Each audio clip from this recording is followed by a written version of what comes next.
Welcome to this week's Ask EMBN show. I'm joined by Blake Sampson from GMBN. Hey, yeah, we've got oval chain rings. We're going to talk about ABS on mountain bikes. What? It's all coming up. This week's Ask EMBN. Let's get into it. So Luke Gears has been... How do you say that? Mate, do not ask me about names. Luke Gears has been in touch. Hey guys, my dad is looking at an e-bike. We're looking at the Canyon Neuron AL 5.0. We ride XE. Do you guys have any thoughts on this bike, and especially the front fork, which is 130mm RockShox Recon RL? Is this Solo Air front fork capable to have a 286-pound rider on it with the weight of an e-bike? If not, do you maybe recommend a different bike, looking around 3,200 to £3,500 budget? Whoa. Your thoughts, Blake? Well, I've just got myself a Neuron. It's not the electric one. It's pretty cool. Yeah. What fork does that come with? It comes with a RockShox. Same, I think. It's the same setup. So it's quite a good budget fork. Obviously, all those forks and suspension and bits and pieces are all going to be rated e-bike specific. So don't go thinking that fork isn't going to be capable. It is a budget fork, but it's something you can definitely upgrade. You can take it along to suspension setup places, like TF Tune, things like that. Get the most from that fork. Definitely a capable fork. Or if you do find that it's not actually good enough, you can always upgrade it as you go and sell that fork, and subsidize it that way. Exactly. All the internals can be changed for sure, and then you can have one of the high-end internals within that shock, which will make that suspension fork way better. Right, next question coming in from Ponder says, which motor or bike brand use a decoupling after hitting a legal speed?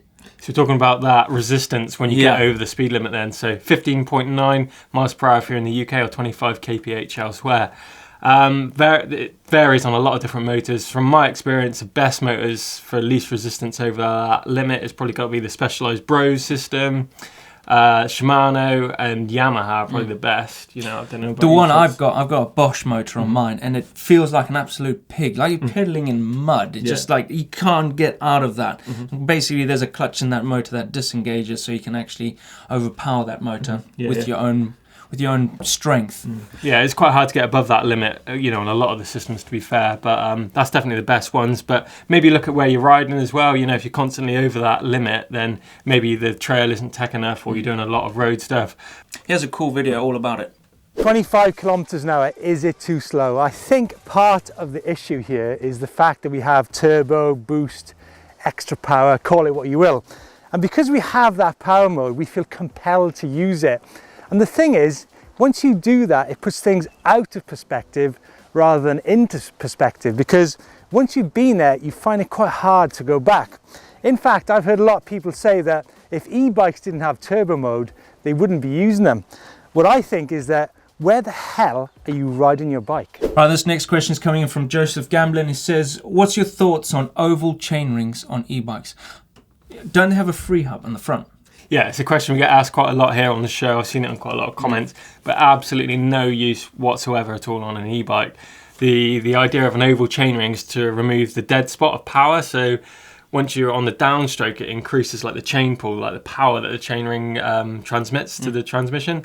But obviously with an e-bike, the chainring isn't fixed. So that point can be anywhere as you go to pedal. Wherever, So the oval will be like, it'll be in no relation to the crank arm, so obviously no benefit whatsoever. But good thoughts. Yeah, I don't think. Well, you got an electric mountain bike. You wouldn't want to put more power into it, kind of thing, would you? It's going to be all over the place. It's kind of already eliminated those points, those flat points in here with the motor. Yeah.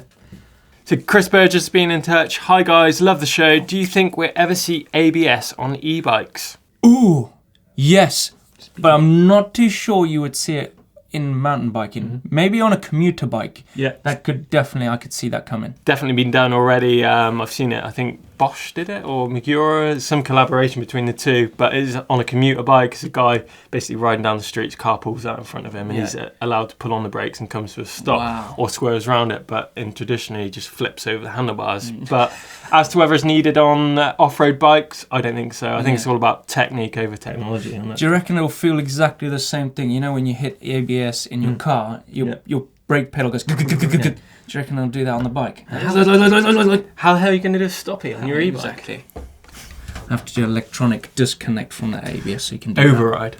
Yeah. Right, we've got one from the Grim Reaper himself. He says, thanks for reading out our comment on air. You're welcome. Done. No, but he is actually asking a question about built-in air compressor or a pump within the tyre or on the bike so you can adjust tyre pressure on the move. That sounds like a faff. Yeah, it does sound like a faff, and definitely a big battery drain and a lot of unnecessary weight in the bike. Yeah, it's basically, is it going to be... It's just like you're removing air within your tyre. So you're coming up to... I guess you could see it.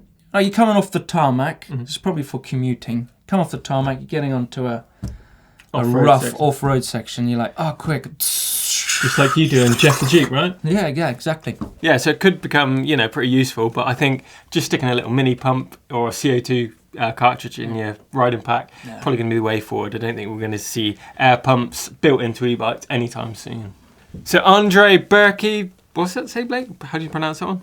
Burke with the silent E. Oh, Berkhoff. Yeah. I'm converted to tubeless now. My high bike has supposedly tubeless ready rims. I found they leak air through a seam just opposite to the valve. Is it normal? Is it a defect? And will sealant fix it? Those wheels sometimes they get built quite quickly, so there could be a little defect within that rim tape in there. So you got to take your wheel off, take your tyre off, take that rim tape off, and then put new rim tape on it just to... Peace of mind, do it yourself. It'd probably work out pretty well. Yeah.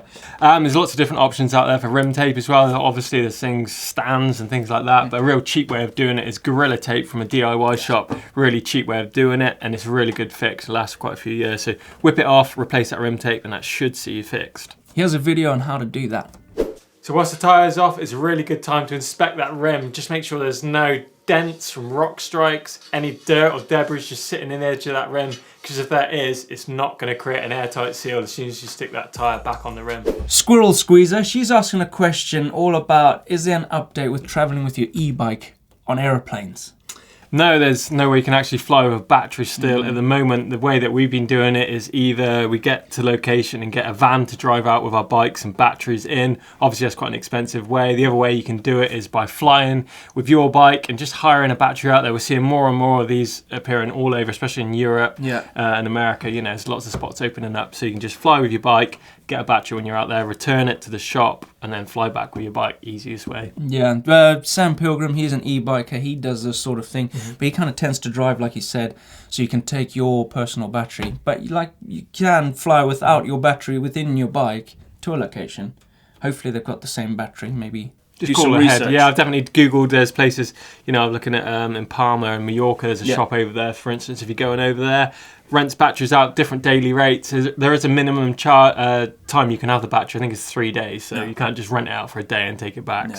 You need to look at all that. But yeah, plenty of options on there. Just Google it, your location, and you should find a bike shop that's going to stock your batteries. Steve Mansfield dropped us a line. Ask EMBN, guys, just a quickie. Do you do any organised rides out there for us mere mortals with you dudes?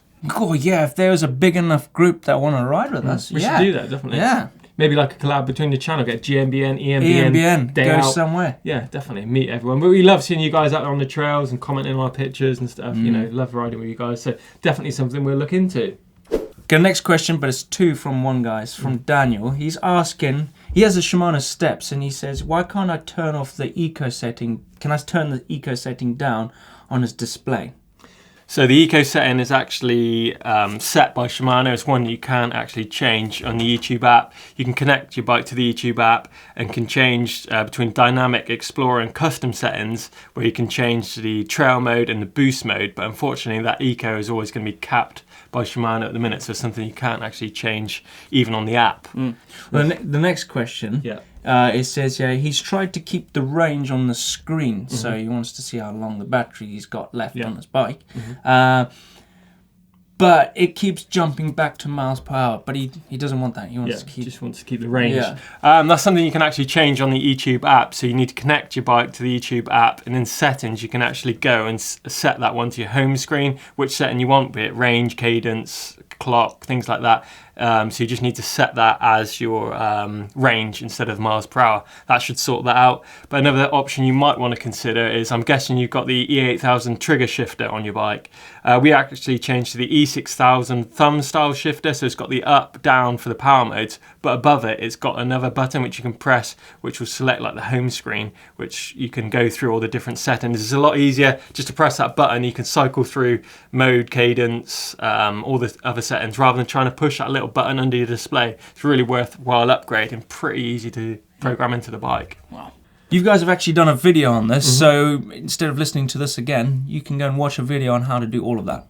Now, I was absolutely terrified when this E6000 unit arrived in the post, simply because it's got a lead to it. And I was thinking, how on earth do I attach that? And it's actually really, really simple. All you do is take your grip off, take your seat dropper and brake lever off, then slide the Di2 shifter off after you've unplugged it from the head unit. Simple as that. There's a little end there.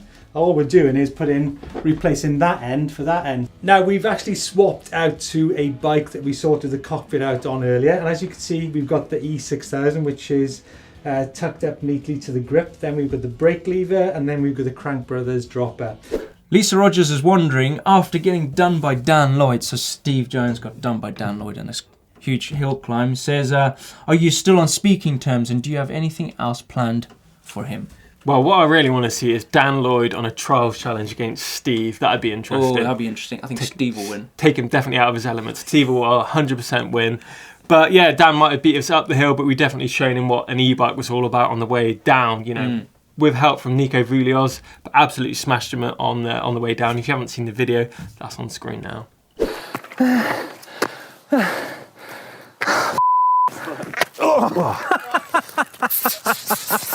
Yes. I brought in a local to help me out with this one. 10 times world downhill champion, Nicola Voulios.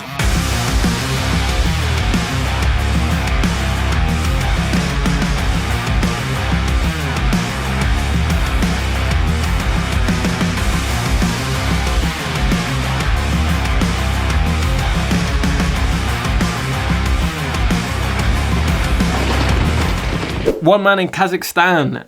Ask EMBN. Most bike ads talk about aggressive riding or race. I just want to ride trails in comfort for the whole day. I want a Bentley, not a Ferrari. What is the most comfortable e-bike? Oh, What's your thoughts?